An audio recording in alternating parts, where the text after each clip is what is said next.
Good morning बच्चों। आज हम लोग एक नया प्रयास शुरू करने वाले हैं जिसका नाम है फिजिक्स क्लास 9th।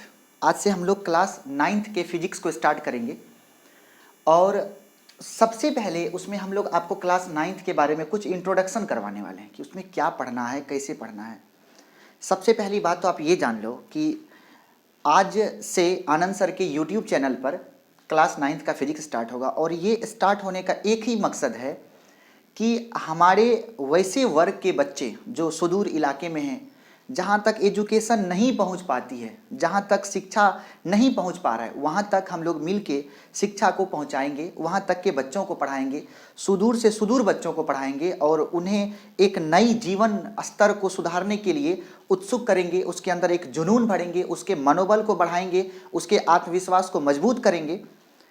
इन्हीं सब कारणों से आनंद सर के द्वारा एक नया प्रयास आपके सामने है जिसका नाम है क्लास 9th का फिजिक्स। क्लास 10th का फिजिक्स पूरा समाप्त हो चुका है आनंद सर के यूट्यूब चैनल पर। केमिस्ट्री पूरा फिनिश हो चुका है यूट्यूब चैनल पर। 12th का फिजिक्स चल रहा है, क्लास 11th का फिजिक्स चल रहा है और उसी साथ में क्लास 9th का फिजिक्स को आज से स्टार्ट किया जा रहा है। सबसे पहली बात कि क्लास 9th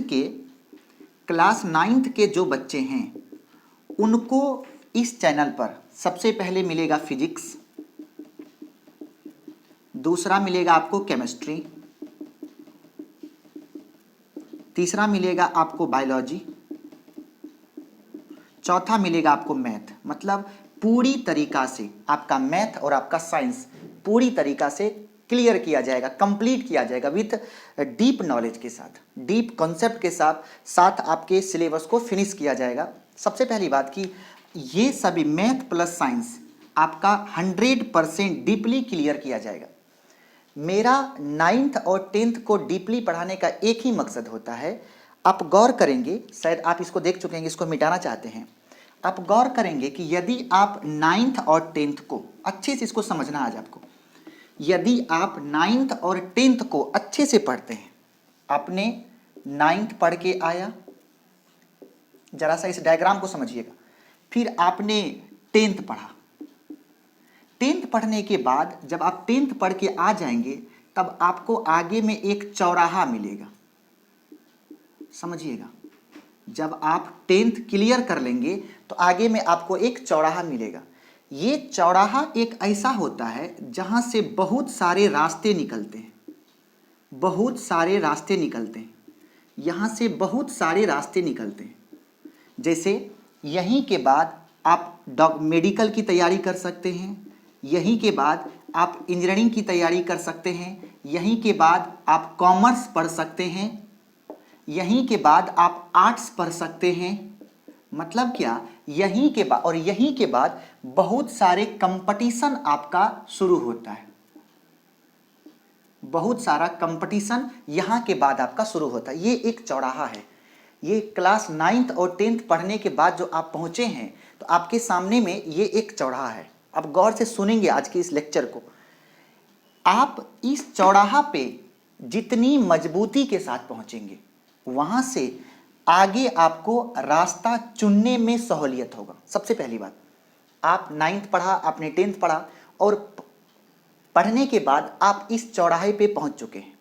यहां से बहुत सारे इंपॉर्टेंट रास्ते निकलते हैं। यहीं से रास्ता है यूपीएससी का, यहीं से रास्ता है बीपीएससी का, यहीं से रास्ता है रेलवे का, यहीं से रास्ता है एसएससी का, यहीं से रास्ता है बिहार पुलिस का, यहीं से रास्ता है बैंकिंग का। आप कुछ भी देने जाते हैं यहीं से सारे के सारे रास्ते यहीं इसी चौराहा से आगे निकलता है।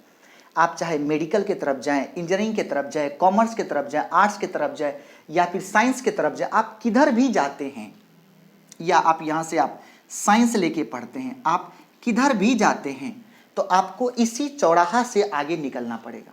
अब समझिए, यदि आपके 9th का कॉन्सेप्ट, यदि आपके 9th का कॉन्सेप्ट और आपके 10th का कॉन्सेप्ट, ये दोनों जितना मजबूत रहेगा, जितना मजबूत रहेगा, इस चौराहा पे आप उतनी ही मजबूती के साथ पहुंचेंगे। इसीलिए इस चौराहा पे मजबूती के साथ पहुंचना है, क्योंकि अगर भारत में, सबसे पहली बात कि भारत में जो एजुकेशन सिस्टम है वो डिग्री बेस्ड है, वो आपका सर्विस बेस्ड नहीं है, वो आपका टेक्निकल नहीं है, वो आपका एकेडमिक है। तो सबसे पहली बात कि आप जब पढ़ते हो तो आपको सरकार के द्वारा ये गारंटी नहीं दी जाती है कि आपको इस पढ़ाई से आपको एक काम मिलेगा, एक रोजगार मिलेगा। नहीं, हमारे यहाँ जो एकेडमिक से हमारे यहाँ जो शिक्षा व्यवस्था है वो केवल एकेडमिक है, वो डिग्री बेस्ड है, वो आपका जॉब बेस्ड नहीं है। उसमें आपको ये नहीं कि अगर आपने पढ़ लिया तो सरकार गारंटी देती है अगर आपके पास 12th की डिग्री है तो 12th लेवल का आपको काम मिलेगा, 11th की डिग्री है तो 11th लेवल का काम मिलेगा, पीएचडी की डिग्री है तो पीएचडी लेवल का काम मिलेगा। यहाँ वैसी व्यवस्था नहीं है। यहाँ बेरोजगारी की मार एकदम अपने उच्चतम स्तर पे पहुंचा हुआ है। इसलिए अगर भारत में एक क्लर्क के लिए अगर 100 पोस्ट निकल जाए तो उस पर पीएचडी वाले भी 6 लाख कम से कम फॉर्म उसके लिए ड्रॉप होगा, एक क्लर्क पोस्ट के लिए। ठीक है, आप बाकी तो उच्चतम पोस्ट की तो बात छोड़ ही दो, एक क्लर्क का अगर जॉब निकल जाए तो उसके लिए 100 बच्चे खड़े हो जाते हैं। मतलब क्या, यहाँ पे एक ऐसी व्यवस्था आ चुकी है, इससे आसान आज के समय में नौकरी लेने से आसान था सम्राट अशोक के लिए अपने 99 भाई को मार करके सम्राट बनने का, वो आसान था, लेकिन आज टफ है। इसीलिए आप सबसे मेरा निवेदन है, जो 9th के बच्चे हैं, जब तक आज से आप तैयार नहीं होंगे, मतलब जब आप पढ़ना शुरू करते हैं तभी से अगर आप एम के लिए तैयार नहीं होते हैं तो आप जब इस मझधार में पहुंचोगे इतना भीड़ आपको दिखेगा, इतना भीड़ दिखेगा, उस भीड़ में आप 100% खो जाओगे। अगर आपको इस भीड़ से बचना है तो सबसे पहले इस भीड़, ये समंदर है, समंदर के किनारे ये चौराहा है, आप इस चौराहे पर इस तरीके से पहुंचो कि आपको इतना सुंदर से तैरने के लिए आता हो कि इस समुंदर में कितने बड़े बड़े लोग क्यों ना हो वो आपको डुबा नहीं सकता। इसीलिए ये मेरा प्रयास शुरू हुआ है कि इस चौराहा पर आपको इतनी मजबूती से पहुंचा दें ताकि आप ये तय कर लो कि इस समुंदर में किस रास्ते से उतरना है। क्योंकि यदि किसी अगर कोई पथिक मतलब जो रास्ता पे चलता है, अगर कोई पथिक एक सोच समझ करके अगर एक सुंदर रास्ता अपना लेता है तो समझिए कि लक्ष्य तक पहुंचना उसी समय 50% आसान हो जाता है। अगर कोई बच्चा अगर सोच समझ करके अपने रास्ते को चुना है, लक्ष्य तक पहुंचने के रास्ते को चुना है, तो समझ लीजिए वो 50% लक्ष्य को पा चुका। अब केवल 50% बच गया उस लक्ष्य तक चल करके उस एम को पकड़ लेना मात्र। इसीलिए हम ये चाहते हैं कि आप 9th और 10th को इतनी डीपली के साथ आप पढ़िए, 9th और 10th को इतनी डीपली के साथ पढ़िए कि जब आप इस चौराहे पर पहुंचते हैं तो आपका एक काम समाप्त हो जाना चाहिए, एक काम आपका क्लियर हो जाना चाहिए कि आपको इस समंदर में किस रास्ते से उतरना है ताकि आप इसमें जाकर के डूबो नहीं। दूसरी बात, भारत में जितने सारे परिवार हैं उसमें से 70% फैमिली मिडिल क्लास है, 70% लोग मिडिल क्लास हैं। तो वहाँ के बच्चों को ऐसा नहीं कि हमारे गांव से सभी बच्चे कोटा, पटना, दिल्ली पढ़ने जाते, नहीं सर, आपको अपने ही टूटे हुए घर में टूटे हुए चेयर पे बैठ के पढ़ना होगा और वहीं से जॉब लेना होगा। उस चीज़ के लिए हमारा ये प्रयास है। आप कहीं पे भी हैं, आप पढ़ रहे हो कोटा के स्तर का, आप पढ़ रहे हो दिल्ली के स्तर का, आप पढ़ रहे हो पटना के स्तर का, मतलब भारत के उच्चतम शहरों में से एक जहां पे शिक्षा व्यवस्था होगी उस स्तर का पढ़ाई आप एक छोटे से फोन में कर पाओगे। उस चीज के लिए आपको केवल ईमानदारी के साथ अपने एम के प्रति, अपने लक्ष्य के प्रति समर्पित होकर के, डेडिकेट होकर के आपको पढ़ना होगा, मात्र यही काम आपको करनी है। और एक सुंदर सा अच्छी सी कॉपी खरीद के उसमें मेरे द्वारा बोले गए हर लाइन को हम बोर्ड पे लिखे कि ना लिखे, अगर मेरे मुंह से निकलता है आपके कॉपी में लिखा जाना चाहिए और आपके दिमाग में छप जाना चाहिए। तो सबसे पहली बात कि इस चौराहे पर पहुंचने के लिए आपको ये दोनों जो प्लेटफॉर्म है इतनी सुंदरता के साथ तय करना होगा कि यहां पहुंच करके और एक जॉब को पाने में आपको एकदम से सरलता महसूस हो, एकदम से सरलता। क्योंकि हमारे यहाँ पढ़ने का एक ही मकसद है भारत में, जो नहीं होना चाहिए। एक ही मकसद है, कोई नौकरी ले लो। ये मकसद नहीं है पढ़ करके अच्छा सा इंसान बनो, नहीं। हम चाहते हैं कि पहले पढ़ करके अच्छा इंसान बनने का मकसद हो शिक्षा का, लेकिन हमारे यहाँ अभी शिक्षा का सबसे बड़ा मकसद है किसी भी प्रकार से आप एक नौकरी लो, चाहे वो कोई भी हो, कुछ भी हो, कोई भी काम हो, आपके स्टैंडर्ड का हो कि ना हो, कोई फर्क नहीं पड़ता। ऐसा क्यों है? ऐसा इसलिए है कि एक जॉब के लिए यहाँ 1000 बच्चे खड़े हैं आप नहीं भी लोगे कोई फर्क नहीं पड़ता, आप लो कि ना लो, उसको लेने के लिए इधर 999 लोग बाकी है, इसीलिए आपका यहाँ पे कोई भाव नहीं है। इसलिए हम आप सबों से निवेदन करते हैं कि आप सभी इतने स्ट्रांग बनो, इतने स्ट्रांग बनो, इतना मजबूत बनो और इतना ज्ञानवान बनो कि जिस जॉब पे आपकी उंगली जाती है वही जॉब आपका होना चाहिए। उसके लिए हम लोग एक नया प्रयास शुरू किए हैं जो आपके सामने है। और मेरा ये कहना है कि अगर आप जिंदगी में जल्द से जल्द सफल होना चाहते हैं तो केवल आप 4 साल मन से पढ़ लो। 4 साल कौन कौन देख लो आप, एक तो 9th है, एक 10th है, एक 11th है और एक 12th है। गारंटी देंगे हम, गारंटी, अगर आप चाहिए तो आपको हम बॉन्ड पेपर पर साइन करके लिख देंगे। ये 4 साल 9th 10th, और ये 9th 10th हम लोग बचपन में कबड्डी खेलते और वो गुल्ली डंडा खेलते बिता देते हैं 2 साल। ठीक है, मत बिताइए। आप थोड़ा सा अपने लिए समय बचाइए, अपने बारे में सोचिए, अपने आत्मा के बारे में सोचिए, अपने फ्यूचर के बारे में सोचिए, अपने आने वाले भविष्य के बारे में सोचिए। कुछ टाइम निकालिए आप अपनी ज़िंदगी में से, और निकालने के बाद सोचिए बस आपके पास, क्या आनंद सर क्या कह रहे हैं आपको, आपके पास केवल 4 साल है। अगर आपने ये 4 साल पढ़ के यहाँ से जिस दिन निकलोगे आप जो चाहोगे वो कर पाओगे। सीधा कह देते हैं, जॉब तो गलती लिखे हैं, जो चाहोगे ना, यहाँ जब आप निकलोगे यहाँ से तो जो चाहोगे ज़िंदगी में, जो चाहोगे 100% वही मिलेगा। जो आप चाहोगे वही मिलेगा, 100% वही मिलेगा। आप जो चाहो ना वही आपको मिलेगा। लेकिन आपको केवल ये 4 साल 9th 10th 11th और 12th आपको अच्छे से पढ़ लेना। आपको जो पढ़ाया जाता है आप ईमानदारी से अपने दिल पे हाथ रख करके उस चीज़ को पढ़िए, और पढ़ने के बाद आप देख लो जैसे ही आप ये 4 साल पढ़ के निकलोगे, 1 ही साल का तो नहीं होता है, 2.5 साल का है आपके यहाँ, 1 ही साल का, हर एक जगह पे 1 ही साल का है। तो जैसे ही आप पढ़ के निकलोगे 4 साल, आपके पास जो जॉब तो छोड़िए, छोटी मोटी बात है, गलत है, काट दिए इसको। ठीक है, आप जो चाहोगे ना अपनी ज़िंदगी में वो आपको मिलेगा। ये मेरा वादा उदा नहीं है, ये मेरा गारंटी है, एकदम गारंटी, गारंटी, एकदम गारंटी, सीना ठोक के गारंटी है मेरा। जो चाहोगे वो मिलेगा। अगर नहीं मिले तो एक बार हमें कहना कि सर नहीं मिला, आपने झूठ कहा था, गलत। जो चाहोगे वो मिलेगा। इसीलिए आप एक ईमानदार प्रयास, आज से हम लोग एक वर्ड यूज करेंगे, ईमानदारी के साथ प्रयास। ये हम लोग का एक लोगो होगा, लोगो है आज का, ईमानदारी के साथ प्रयास। ईमानदारी के साथ प्रयास का मतलब होता है कि जब आप पढ़ते हो, जब टीचर आपको पढ़ाते हैं तो आपके मन में खोट नहीं होना चाहिए कि जो पढ़ रहे हैं वो आगे आएगा कि नहीं आएगा, जो पढ़ रहे हैं उसका यूज है कि नहीं है। सर आप ज्ञान को अर्जित करिए। ज्ञान किसी भी प्रकार का क्यों ना हो, वो कभी ना कभी आपको ज़िंदगी में एक बार पक्का मदद करेगा। आप देख लेना, अगर आपको ज्ञान है आपके पास किसी भी प्रकार का, तो वो आप गौर करना, कभी ना कभी आपको वो एक बार हेल्प करता है। इसीलिए जब आप ज्ञान प्राप्त करते हैं तो कभी उस ज्ञान के बारे में अपने मन में दुविधा नहीं रखिए।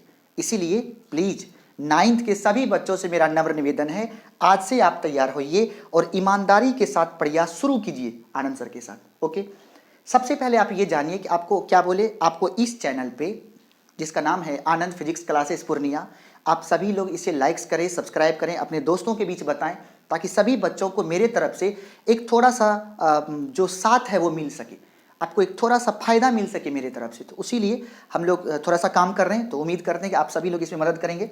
इसमें आपको पहले ही बता चुके, फिजिक्स, केमिस्ट्री, बायो और मैथ, ये सभी चीज़ मिलेगा। बाकी जो बचता है, हिंदी हो गया, इंग्लिश हो गया, ये सभी बैठ के आप अपने से पढ़िए। जो अगल बगल में टीचर लोग हैं, आपके भाई बहन, बड़े भाई दीदी हैं, उन लोगों से आप मदद लीजिए, अपने पापा मम्मी से बात कीजिए, उनसे मदद लीजिए। अपने अगल बगल जो बच्चे बाहर पढ़ के गाँव आते हैं उनसे आप मिलिए, उसके पास बैठिए। अरे मान लीजिए उसके पास जाके बैठे, क्या होगा, वो भगा देगा थोड़ा सा, लेकिन कुछ बोलेगा जो आपको ज़िंदगी में कभी ना कभी काम आएगा। इसीलिए वैसे लोगों के साथ हमेशा रहिए। अगर वो आपको हटाए भी तो ज़बरदस्ती जाके सट जाना है, उससे 2 लाइन ले लेना है। ज्ञान जिंदगी में बताए अभी एक ना एक बार आपको मदद करेगा पक्का, इसीलिए गेट रेडी। तो आज आपको ये जानना है कि फिजिक्स में क्या पढ़ना है। और अगर आप दूसरी बात ये समझ लीजिए कि अगर कोई बच्चे 9th और 10th का पूरा साइंस पढ़ लेता है, अगर वो बिहार पुलिस में बैठे, पॉलिटेक्निक में बैठे, ITI में बैठे, पैरामेडिकल बैठे, अगर वो रेलवे बैठे, SSC बैठे, सर उसी दोनों कॉपी से रहेगा वो साइंस और मैथ, उसी दोनों से। अगर आप अच्छे से पढ़े हुए हैं तो सारा क्वेश्चन आपको मिलेगा वहीं से। अगर नहीं तो किसी से आप चेक करवा सकते हैं मेरे इस बात को, ठीक है। उसे कहिए मेरे साइंस के कॉपी को पढ़ने, मेरे साइंस के लेक्चर को देखने, सारा सवाल उसी में से रहेगा। 11 12 तो छोड़ दीजिए, बहुत ऊपर हो गया वो। ठीक है, अगर आप 12 तक पढ़ लेते हैं साइंस को तो सीधी बात जानिए, क्लर्क से लेकर के यूपीएससी तक, बीच में जेई, नीट, मेडिकल, इंजीनियरिंग सब फंस जाता है, सारा क्वेश्चन आपसे बन जाएगा। इसीलिए एक ईमानदारी के साथ प्रयास, और प्रयास भी कैसा, अथक होना चाहिए। प्रयास कैसा होना चाहिए, अथक होना चाहिए। अथक मतलब बिना थके हुए, बिना उलझे हुए, बिना डूबे हुए, बिना मन में कोई दुविधा लाए हुए, ये प्रयास आपको करनी होगी। और इसी प्रयास से आपको सफलता, जो चाहेंगे वैसी सफलता आपको 100% मिलेगी। इसीलिए सबसे पहले आप ये जानिए कि आपको पढ़ना क्या क्या है। 9th के फिजिक्स में आपको पढ़ना क्या क्या है। बहुत कुछ पढ़ना है, सब कुछ पढ़ना है, 2 लाइन अधिक करके पढ़ना है। थोड़ा सा बेसी पढ़ने से थोड़ी भूख अधिक लगता है, और बढ़िया बात है, भूख अधिक लगेगा, आप अधिक खाएंगे, सेहतमंद रहेंगे। तो फिजिक्स में आपको क्या क्या पढ़ना है, जरा आप ये देखिए कि आपको फिजिक्स में क्या क्या पढ़ना है। फिजिक्स में आपको सबसे पहले पढ़ना है, फिजिक्स में सबसे पहले पढ़ना है भौतिक राशि, भौतिक राशि और उसके मापन, और उसके मापन। पहला चैप्टर ये होगा आपका, जिसका नाम है physical quantity, physical quantity and it's measurement, and it's measurement. Physical quantity and it's measurement मतलब क्या, भौतिक राशि क्या है, वो कितने प्रकार का होता है, और उस भौतिक राशि को मापते कैसे हैं, क्या क्या उसका स्टैंडर्ड है, उसके बारे में जानेंगे। आप किसी भी कंपटीशन दो, यहाँ से 1 से 2 सवाल इस चैप्टर से हमेशा रहता है और हमेशा रहेगा। दूसरा हम लोग पढ़ेंगे अदिश और सदिश के बारे में, सदिश और अदिश के बारे में, अर्थात दूसरा चैप्टर होगा आपका vector and scalar, vector and scalar की सदिश किसे कहते हैं, अदिश किसे कहते हैं। यहां से भी 1 से 2 सवाल 100% रहता है। इनमें से पूछ देगा, इनमें से कौन सदिश है, तो आपको इसमें जानना है कि इनमें से कौन सदिश है। तीसरा पॉइंट आपको पढ़ना है ग्राफ के बारे में, तीसरा पॉइंट आपको पढ़ना है ग्राफ के बारे में। जो तीसरा चैप्टर होगा वो होगा आपका ग्राफ। तीसरा चैप्टर में आपने क्या पढ़ा, आपने पढ़ा ग्राफ। तो ये सभी कुछ बेसिक चैप्टर्स हैं। ग्राफ जब आप पढ़ेंगे, चौथा चैप्टर में आप चलेंगे तो यहाँ पे हम आपको पढ़ाएंगे गति, गति मतलब मोशन, बहुत ही इंपॉर्टेंट चैप्टर गति। दूसरा 5वां हम आपको पढ़ाएंगे वृत्तीय गति, वृत्तीय गति के बारे में, इसको बोलते हैं सर्कुलर मोशन। आप पढ़ेंगे सर्कुलर मोशन। आपने क्या पढ़ा, आपने पढ़ा सर्कुलर मोशन। 5वां आपने क्या पढ़ा, सर्कुलर मोशन। 5वां आपने क्या पढ़ा, सर्कुलर मोशन के बारे में। छठा जो होगा, छठा होगा गति के नियम के बारे में पढ़ेंगे, गति के नियम के बारे में पढ़ेंगे। इसको बोलते हैं law of motion, laws of motion. गति के नियम के बारे में पढ़ेंगे। क्या हो गया, लॉज ऑफ मोशन। 7वां हम लोग पढ़ेंगे गुरुत्वाकर्षण के बारे में। 7वां हम लोग पढ़ेंगे क्या, गुरुत्वाकर्षण के बारे में। इसको क्या बोलते हैं, इसको बोलते हैं ग्रेविटेशन। ये कौन चैप्टर है, इसका नाम है ग्रेविटेशन, गुरुत्वाकर्षण। बहुत इंपॉर्टेंट चैप्टर, बहुत इंपॉर्टेंट। मतलब इसमें हम जितना चैप्टर्स का नाम अभी लिख रहे हैं ना, इसमें आप 9th की तो बात छोड़ दीजिए। 9th में क्या पढ़ना है, कुछ भी नहीं पढ़ना है। 9th तो बहाना है, रियल में तो हम पढ़ा रहे हैं कंपटीशन के लिए, ठीक है। इसीलिए गेट रेडी। मतलब जितना चैप्टर आप देखते हैं, इनमें से एक सवाल हर एक कंपटीशन में आता है। अगर आपको नहीं विश्वास तो पलटिए क्वेश्चन बैंक आज और आप हमसे कांटेक्ट करिए, ठीक है। तो गुरुत्वाकर्षण मतलब क्या, ग्रेविटेशन। उसके बाद आप पढ़ेंगे 8वां चैप्टर, उसका नाम है, 8वां चैप्टर का नाम है कार्य ऊर्जा शक्ति, कार्य ऊर्जा शक्ति मतलब वर्क एनर्जी एंड पावर। इसको आप बोलेंगे वर्क एनर्जी एंड पावर। 8वां चैप्टर क्या हो गया, वर्क एनर्जी एंड पावर। और जो 9वां चैप्टर है वो है तरंग,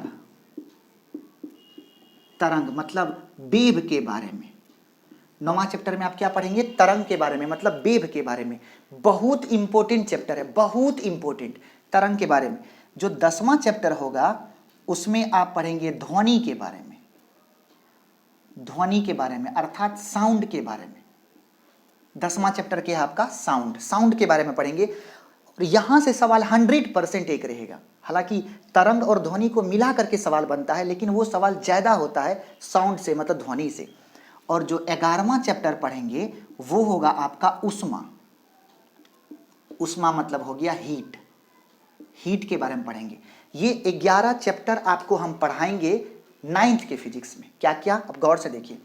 सबसे पहला है भौतिक राशि और उसके नाम, मापन, मतलब कि फिजिकल क्वांटिटी किसे कहते हैं, और उस फिजिकल क्वांटिटी को हम लोग मेजर कैसे करेंगे, कैसे मापेंगे, किसको फिजिकल क्वांटिटी कहते हैं, कैसे मापेंगे, क्या क्या उसका बेस है, क्या क्या आधार है उसको डिफाइंड करने का, तो उसके बारे में आप पढ़ेंगे। सदिश और अदिश, वेक्टर क्या है, स्केलर क्या है, उसके बारे में आप पढ़ेंगे। और मोशन को पढ़ने के लिए सबसे ज़्यादा जरूरी है ग्राफ। आप रियल में ये एक ऐसा चैप्टर है सर, यदि किसी बच्चे को ग्राफ आता है इसका मतलब उसको फिजिक्स और मैथ आता है। अभी तक के टीचिंग लाइफ में हम ये चीज़ गौर किए हैं, जिस बच्चे को ग्राफ आता है रियल में उसको मैथ और फिजिक्स आता है। अगर ग्राफ नहीं आता है उसको इसका मतलब मैथ और फिजिक्स नहीं आता है। आप बोलेगा सर हमको तो ग्राफ नहीं आता है, बाकी सब कुछ आता है। सर इसका मतलब आपको केवल किताब आता है, ज्ञान नहीं आता। शायद मेरा बात थोड़ा सा बुरा लग जाए, कोई बात नहीं है, लगता है तो क्या बोले। अगला क्या है, गति, मतलब मोशन के बारे में पढ़ेंगे। इसमें यहाँ पे n छोटा है, इसको आप n जल्दी लिखिए। तो मोशन के बारे में पढ़ेंगे। उसके बाद क्या होगा, वृत्तीय गति, सर्कुलर मोशन के बारे में पढ़ेंगे। वृत्तीय गति क्या है, आप देखे होंगे कि मौत के कुआं में गाड़ी वाला घूमता है, वो कैसे घूम रहा है। देखेंगे जहाँ पे रोड घूमता है वहाँ पे थोड़ा सा धंसा हुआ रहता है, वगैरह वगैरह, बहुत सारा क्वेश्चन है यहाँ से बनेगा। आप देखे होंगे दाल जब आप घुमाते हैं तो एक लकड़ी का बना होता है घुमाने वाला, उससे आप जब घुमाओगे तो देखना दाल जो है बाहर की तरफ भागता है। अगर आप घूमते हुए रस्सी को काट दिया जाए तो जो पदार्थ है वो सीधा भाग जाता है। साइकिल का टायर घूम रहा है, उसमें से अगर कोई कीचड़ का टुकड़ा निकलता है तो वो सीधे एक सरल रेखा में भागता है। ये सभी सवाल का जवाब और जितना बोले हैं सब पूछा हुआ क्वेश्चन है कंपटीशन में। अगला है गति के नियम। आप पढ़े तो Newton's law of motion, first law, second law, third law, inertia, momentum वगैरह वगैरह के बारे में हम लोग पढ़ेंगे। गुरुत्वाकर्षण क्या है, F = G m1 m2 r, इसका बहुत इंपॉर्टेंट टॉपिक है। कार्य ऊर्जा शक्ति, शक्ति क्या है, कार्य क्या है, ऊर्जा क्या है, पढ़ेंगे हम लोग। तरंग के बारे में पढ़ेंगे, ध्वनि तरंग पढ़ेंगे, प्रकाश तरंग पढ़ेंगे। उसके बाद आपका हीट, उष्मा के बारे में पढ़ेंगे कि हीट क्या है, हीट का ट्रांसफर कैसे होता है, हीट कितने प्रकार का होता है, कैलोरी क्या है, डिग्री सेल्सियस क्या है, केल्विन क्या है, रोमर क्या है, वगैरह वगैरह ढेर सारे टॉपिक्स के बारे में हम लोग पढ़ेंगे। और ये 11 टॉपिक्स हैं। और जो हम लास्ट में आपको समझाना चाहते हैं, लास्ट में ये समझाना चाहते हैं कि रियल में ये जो 11 टॉपिक लिखे हैं, अगर आप इस 11 को पढ़ते हैं तो समझ लीजिए कि आपने 11th का 50% कवर कर लिया। सीधी बात, नो बकवास, 50%। मतलब 9th तो आपने पढ़ ही लिया, 9th तो कुछ भी नहीं है, वो तो आपके पाँव के धूल के बराबर है। अगर आपने रियल में इतना पढ़ लिया, इतना अगर आपने पढ़ लिया तो आप एक ही चीज समझिए, आपने 11th का 50% पढ़ लिया और आपने कंपटीशन का भी 50% पढ़ लिया। कंपटीशन का भी 50% पढ़ लिया। रियल में 50% कंपटीशन का पढ़ने का मतलब ये है कि आपको 9th का फिजिक्स, केमिस्ट्री, बायो, मैथ, ये चारों कवर कर लेना पड़ेगा। केवल फिजिक्स से नहीं होगा। 9th का पूरा मैथ साइंस और 10th का पूरा मैथ साइंस अगर आपको आता है, कंपटीशन का एक भी सवाल आपसे नहीं छूटेगा। चाहे वो होम गार्ड से लेके, बिहार पुलिस से लेके, दरोगा से लेके, रेलवे से लेके, एसएससी से लेके, आपका जो भी इधर क्वेश्चन बनता है नहीं छूटेगा आपसे। इसीलिए वैसे जो भी बच्चे हैं जो कंपटीशन देना चाहते हैं, उनसे मेरा निवेदन है कि वो सभी लोग लेक्चर को देखें, सुंदर सा नोट्स तैयार करें, उसको बार बार रिवीजन करें और आप क्वेश्चन बैंक से आप टेस्ट दें, क्वेश्चन बैंक के क्वेश्चंस को बनाएं या एक टेस्ट सीरीज ज्वाइन करें, टेस्ट दें और अपने जल्द से जल्द अपने मुकाम को हासिल करें। Thank you so much.